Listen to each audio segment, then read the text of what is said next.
Okay,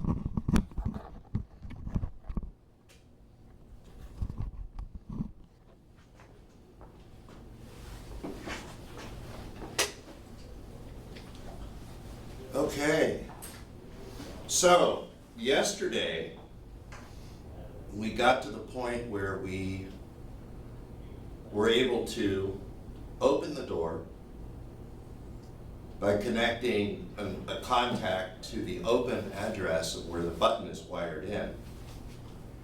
Slide that up here. And we use that to control an output, which was what? The motor, the open motor. Motor up, right? Yeah. So we'll drag output to 0 over Oh, that's how easy it is? to here. And when I click on run or download first, right? We've done this a little bit, so it should be good. Download and run. When I press the open button, it controls the up.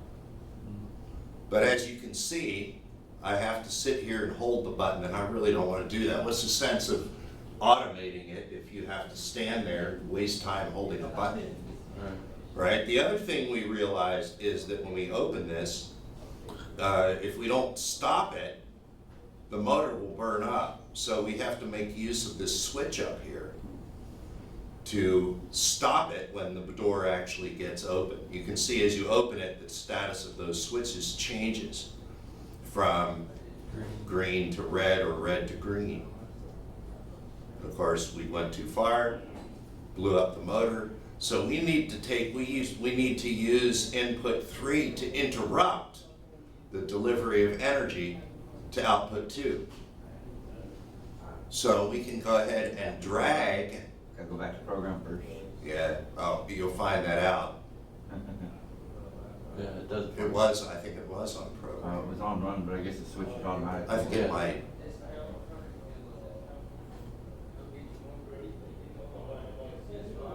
And then we have to drag this over. Is this what we did yesterday?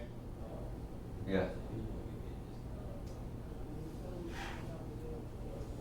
And if you want to get real fancy, you can throw another outlet on there and put the light for the open light on the door. I'm not ready to do that yet. Run. Open.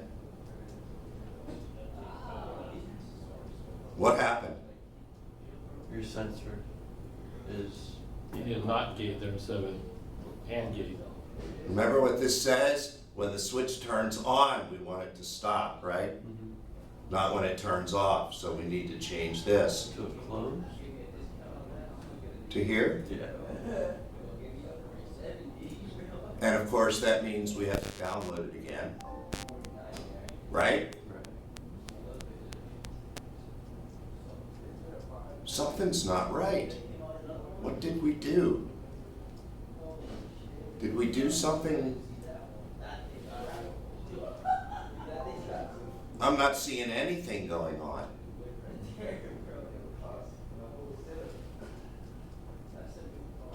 When I press the open button, it's not even closing this.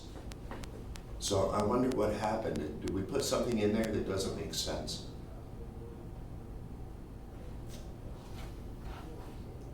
Go back to the original.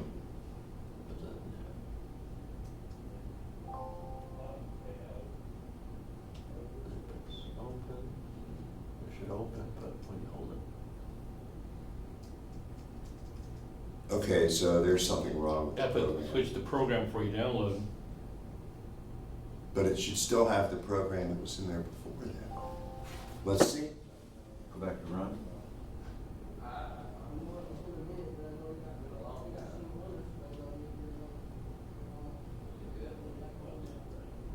There it is. Okay. All right, so let's go ahead and put our switch in. Go back to program. Go back over here. And again, we're just going to start off putting this in. And what address is that? The T103. This I-103, right? Yeah. Our up switch.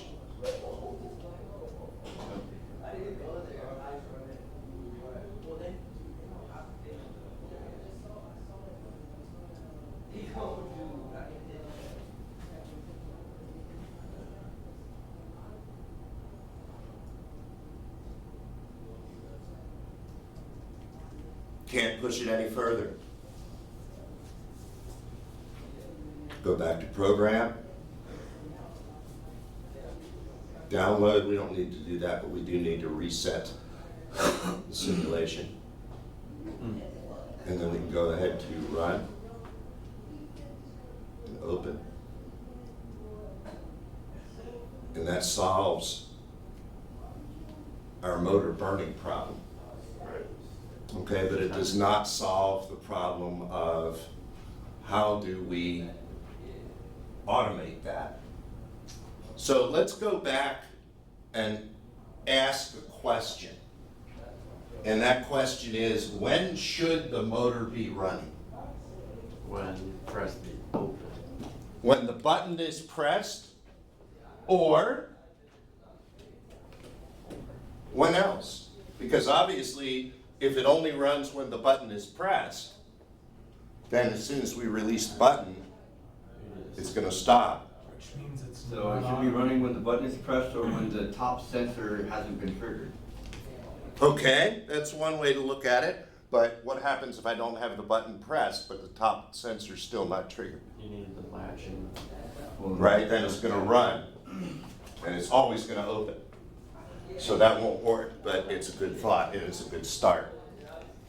Okay, when does the motor run? It runs when the button is held down or when it is already running. Okay, if the motor's already running, we want to keep it running until something else stops it. So what I'm going to do, if I can get back here without blinding myself,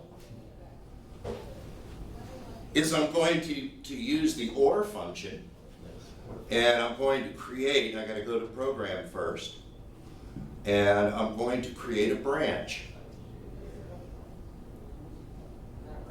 Need to go back to my normal User or bit. user. This guy, rung branch. I'm going to put a rung branch in. And I'm going to drag this one over inside that rung branch. So it looks like that. And then remember what I said, that I want the motor to run if it is already running? That's a very simple process.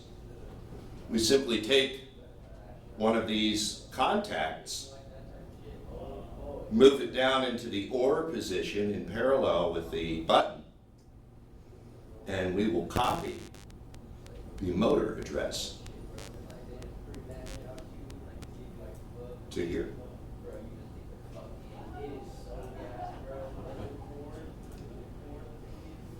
Okay, so now, when the motor turns on, it will turn on this contact here, bypass the push button, so we'll have energy flowing this way. Okay. So when we let the push button go, it will still get energy. Sorry. Are you listening to the ocean? No, that's the. It's one of the sound effects from the program. Oh yeah, there are sound effects from the program. All right, so let's see if this works, shall we? Download. Reset simulation. It's really good if you remember to do that before you click run. And we should be ready to go. I'm going to slow this down so that we have time to watch it. Okay, so we press the open button. What should happen? Open. Watch the parallel arrangement. Okay, you see how we now have a path? From 000 down through here, up and through. So now we have the motor on, and it is keeping itself on until the limit switch is reached, at which time everything turns off.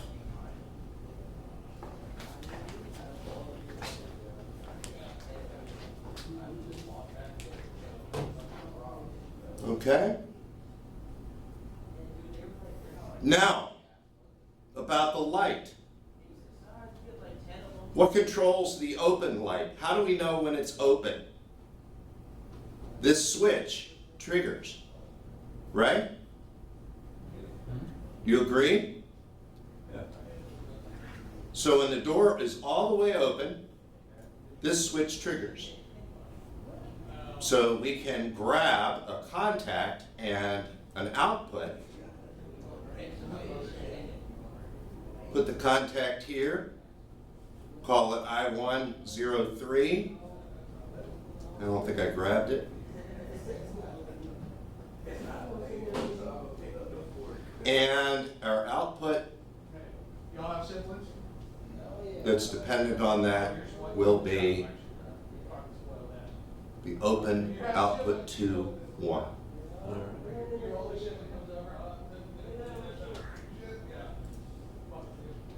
Or I guess it's output to 3, isn't it?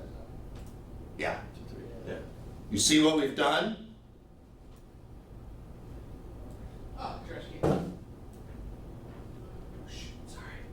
What should we do? Download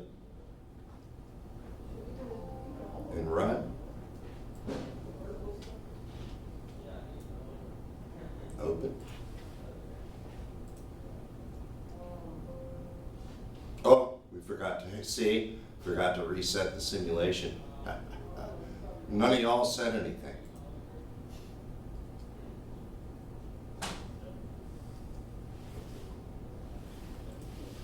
Okay, wait a second. What happened? Why does it say it's open when it's not? Because Because sensor. that switch is triggered, Yeah. so you need to change that to when it's not triggered. We have the backwards contact. Yeah. And you know, this is a common thing that people, mistake that people make. And here's why, or here's why we know that.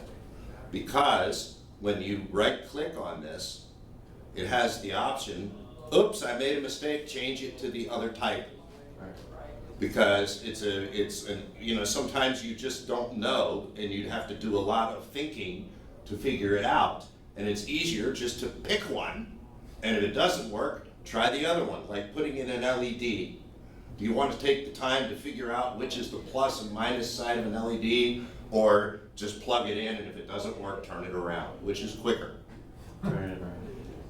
So we just grab this, download, run, open,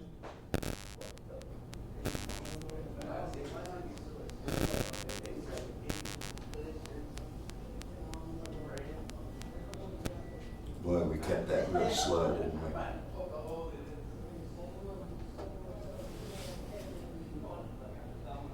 Boop. There you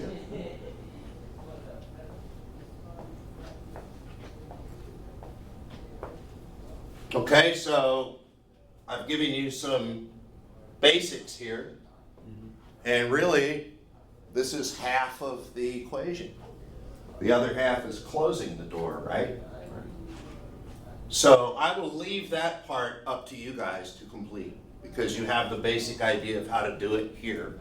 It's simply using different inputs and outputs to do the same thing, right? Does that make sense? You've seen this version, and I'm going to see if I can bring that down a little bit.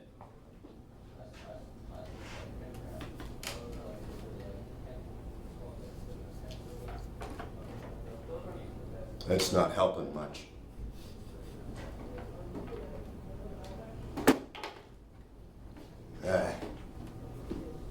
Need 2 phones.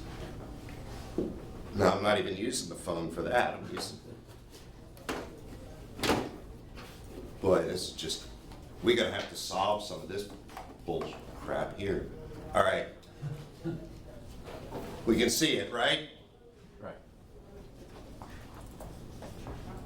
Run 0. what is the function of this rung? Motor open.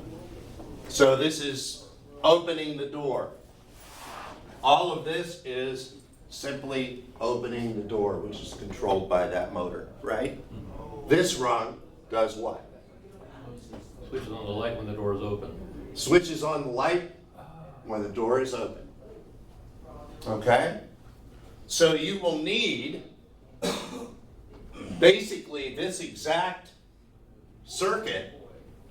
There may be a couple of small changes, but you'll basically need this to close the door, and you'll need this rewritten to turn on the shut light. And there are a couple things that I'm going to want you to think about. What do you think happens if you press open and close at the same time? Whatever was last pressed would happen. What happens if you have two bosses and they're telling you two different things? Burn up the motor. You burn out, Dude, right? So if you tell the motor to go in both directions at the same time, you're going to get a fire. So at some point, if it's going up, you're going to have to lock out the ability to press the down button, right?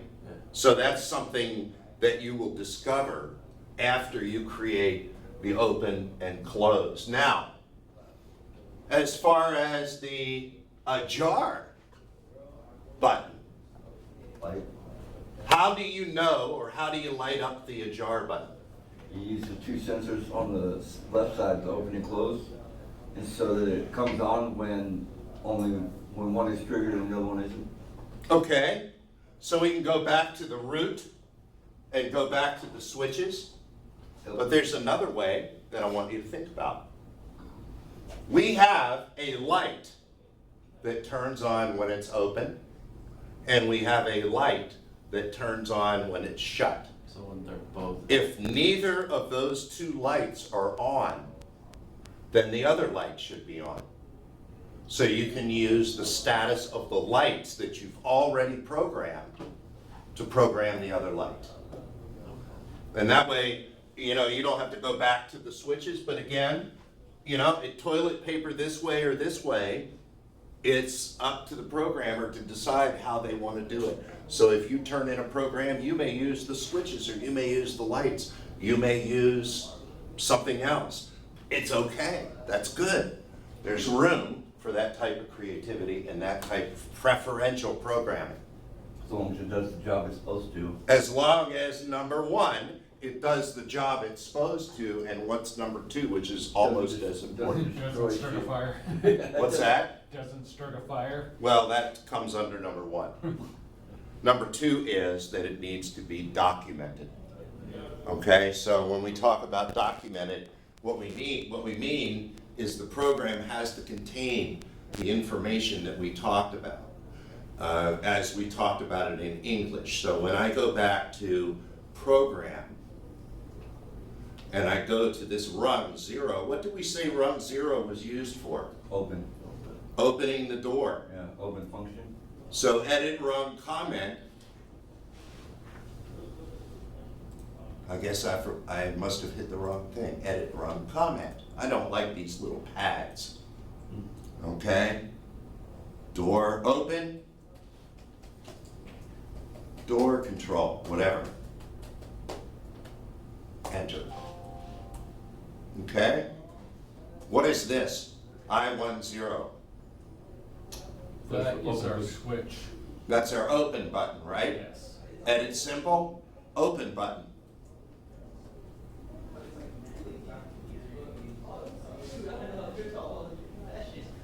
This one?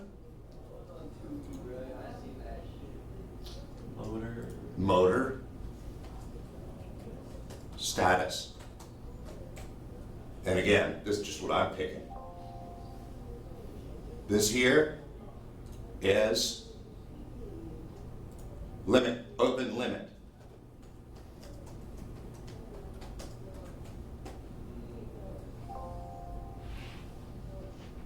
And finally, over here, edit symbol, open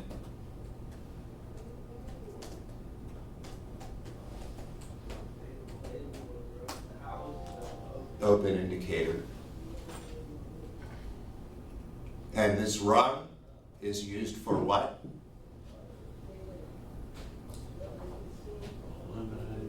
That's for the light, Open indicator light. lamp control, Right. something like that. Again, I'm not really being consistent, but as long as it explains what that rung does. So you have a comment for each rung, and you have a comment or a descriptor for each one of these. Why do we do that? So the next person that gets into the machine can understand where things are and helps you in the future if there's an issue with. Because we're all gonna die, we're all gonna quit. Sooner or later, whatever job you have is gonna come to an end. And some poor clown is gonna have to take up where you left off. And if you don't document your program, then they have no clue. And that may not mean a whole lot to you, but being that you're starting a career, guess who the clown is gonna be at first? Right? You guys wanna make sure, somebody hands you over a program and you have to look at it, where's all the comments? You know, it's gonna make your life much more difficult if you have to constantly refer back to this diagram or create a chart that shows what all the inputs and outputs are controlled to. You know, when it comes to documenting this program like this, if you receive a program like that, it's a good time to document it yourself. You know, look at the hardware, do it once, and then no matter how much time you spend with that program, it will always be documented. And as you will find out when you take the Robotics 1 class, which you are taking, understanding and reviewing that documentation is going to be at least the first 3 weeks of that course. You're going to be studying a book that defines that piece of equipment, and you can't really call yourself an expert on that piece of equipment if you haven't done that, right? That's what you're doing. Well, actually, you're doing other stuff, but you know what I'm saying. Okay, so you feel like this gives you a good start Yeah. for how to get this done? And again, you got a choice. You can either view these as assignments that you have to get done, or you can view them as puzzles that you need to solve. Personally, I prefer option B. Extract whatever fun you can get out of doing this. Because if you view it the right way, it becomes a challenging video game where you have to write the script for the video. Okay, so you do what you want when it comes to that, but I find things are a lot more palatable if I can find a way to con myself into thinking that they're gonna be fun. And for this, it's probably the most fun that you can have in programming. All right, any questions on this? I'm gonna move on. No? Good. Okay. Program, let's go back to here. And let's get new.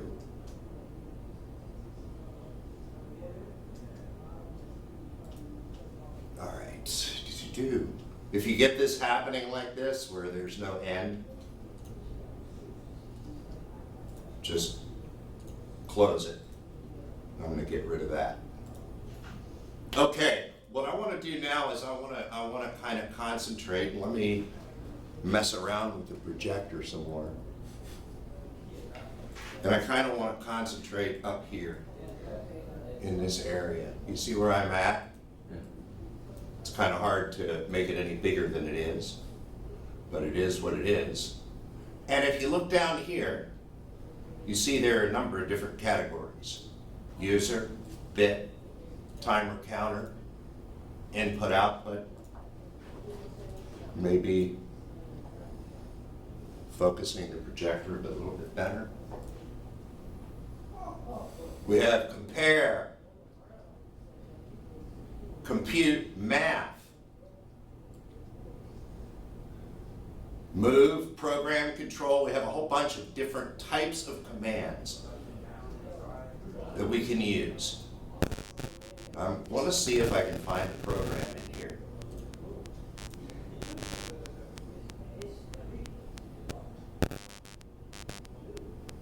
Here it is.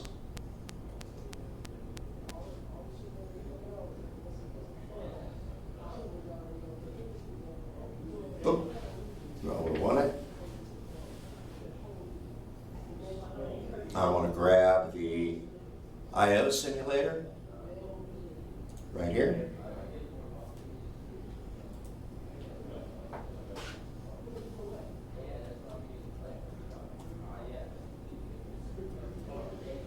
Okay, we are not going to spend any time with this program. I just want to show you something.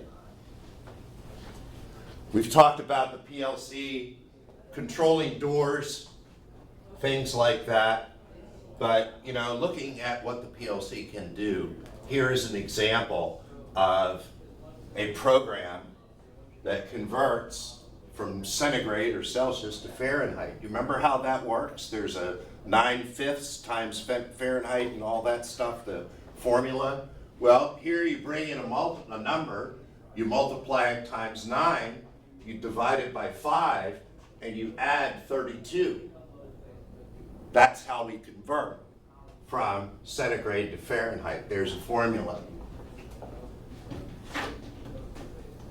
Fahrenheit is equal to 5/9 centigrade plus 32.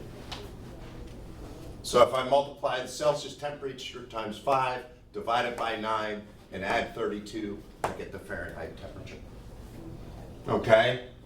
With this program, I can enter any Fahrenheit temperature I want, or centigrade temperature, because I can go either way with this program, in the left-hand side, and it will give me the other version on the right-hand side. Okay? So the way that works, and we will go through those commands, I just want to show you something a little bit different. Let's download this. And let's run it. Okay, let's see. If switch 0 is on, centigrade to Fahrenheit. If switch 0 is off, it will do the other version. So we are right now doing Fahrenheit input to centigrade here, I believe. So let's see what we get. What numbers do we typically work with? 32 for freezing, which is 0 Celsius. So 32 Fahrenheit, 0 degrees centigrade. It's What like- else? Like, I think it's like, what is it, 212 is boiling point Fahrenheit, something like that? 212 is 100 degrees, Yeah, right? yeah. And then if I throw this switch over here, now I'm converting the other way. So I can go to 100 here, And you'll get 212. and I should get 212 out. Nice. Okay, so we don't have to use the PLC to control things. We can do it for this purpose. Why would we ever do that? Normally, I got a programmer that wrote a program in Celsius, but I'm shipping that piece of equipment to the United States where we use Fahrenheit. So in order to have the ability to display that information in both types or both units, we need to be able to convert. So the PLC can do that conversion and display the converted value on a display, and you could have a switch that picks which value you want to display. Okay, a lot of equipment, most thermometers have a switch like that. You can either pick whether you want it to be Celsius or Fahrenheit. The little switch. That's no different basically than this little switch here in the program that changes which way we convert.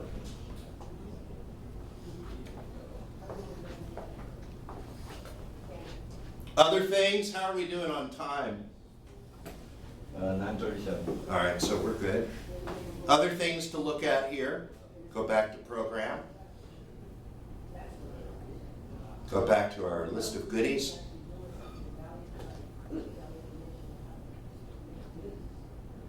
We have timers.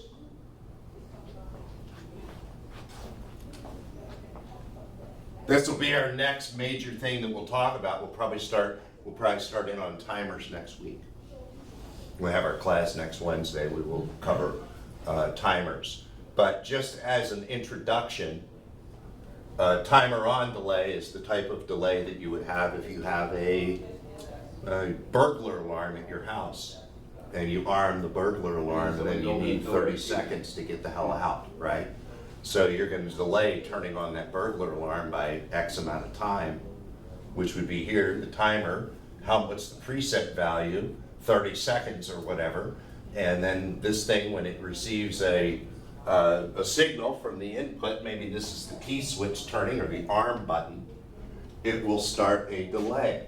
And then we can use this button or this signal right here, which stands for done, to turn something on, turn something off, start another process. It doesn't matter what we use it for, it's available for us to use. Okay, and I don't want to get into it today because it's kind of involved. I kind of want to cover it all at once rather than starting it today and finishing it next week. But I wanted to give you an idea of what's coming in case you decide you want to look into it yourself before we get to it in class. All right, did today help clarify things a little bit as to how this has all got to work together? Yes. Do you feel as though you are able to create the down portion of this using what we have on the board?